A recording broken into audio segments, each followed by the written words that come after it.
Passion fruit తింటే ప్లేట్లెట్స్లు immediately పెరుగుతాయి అంట. డెంగ్యూ ఫీవర్ వాళ్ళకి చాలా మంచిదంట.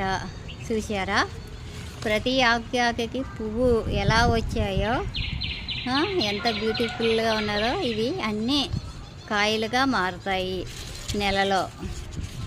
ఇవి అన్ని పండ్లు మారుతాయి. దీని టేస్ట్ కొంచెం పుల్లగా తియ్యగా ఉంటుంది.